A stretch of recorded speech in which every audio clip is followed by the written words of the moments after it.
So we try always to minimize the ups and downs. We always try to keep the target of glucose very tight and throughout the 24-hour, and that makes people feel good. Actually, having high sugars and low sugars, as many of you know, it makes people feel bad. They feel tired, they feel fatigued, they have headaches, they have a lot of issues. Apart from this high sugar, they spend a lot of time in the bathroom and drinking a lot of fluid.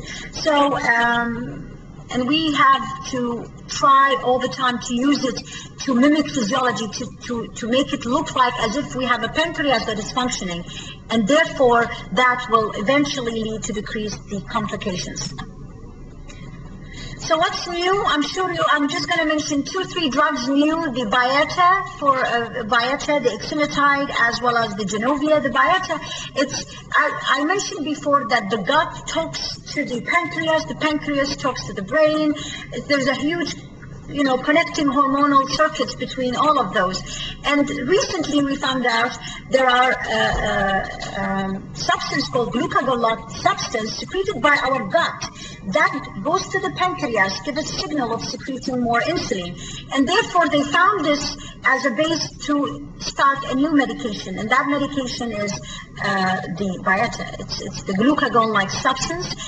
They made it in order to it does communicate with the pancreas, decreases the glucose amount, and increases insulin production. So insulin and amylin secreted by the pancreas. Glucagon, as you know, is also secreted by the alpha cells of the pancreas. And then there are these new gastrointestinal peptides, that the GLP-1 and GIP.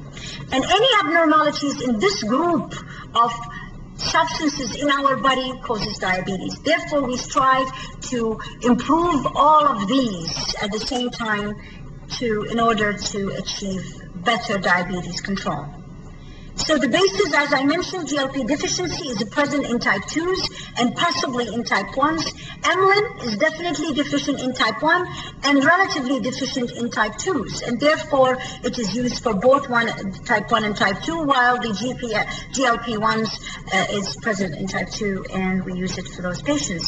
The inhaled insulin is out of the market now, I think for technical reasons. Levemir is, we all hear about Lantus. Levemir is a new or the second long-acting insulin we're using. Exenatide, the Byetta, you all heard about the Byetta, it's the GLP-1, and when you give it, it has a lot of effects, and I'm going to give you a diagram of that. And also the Simlin, which is the amylin, it's new, used in 1 and 2, and the last one, but not least, not available in the United States, which is the Romanaban or the Acomplia in Europe.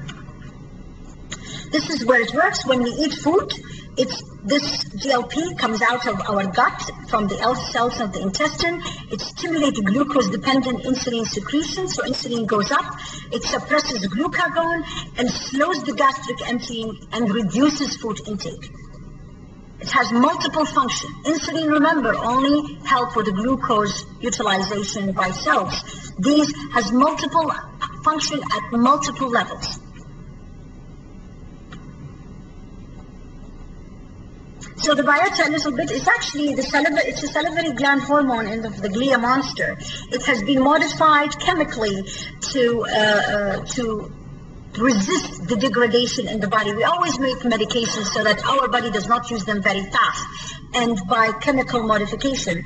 But really, it came from this animal, and it enhances glucose-dependent insulin secretion, postprandial glucagon, and delay the gastric emptying. And it does cause around 0.8 to 1% reduction in hemoglobin A1C.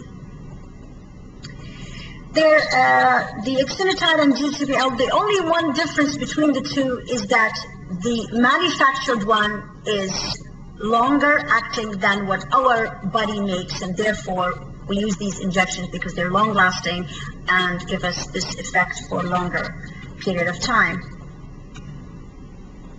It is indicated as an adjunct therapy to improve control in type 2 diabetes with additional, or with the metformin, with the sulfonylurea, like the glipizide, glyburide, Emerald is in combination, and There was a study for 1 year using Byetta, improved even beta cell function and induced weight loss compared to an insulin by itself, long-acting insulin. There is an FDA warning on the Byetta. If you have not heard about it, or for the people who use it or their relatives use it, it can cause pancreatitis. Therefore, we tell all our patients who takes it, if they have any pain, stomach pain, epigastric pain, is to notify us. We check the enzymes and we discontinue if we found that. And actually, I just went through the Januvia too, which is the same concept. The amylin is another hormone secreted by the pancreas.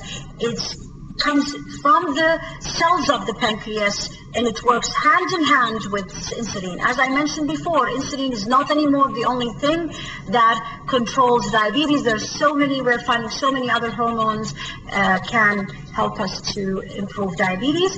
It is reported in 1987. It is co-located and secreted with insulin, and it is deficient in diabetic. It is stored in the pancreatic beta cells.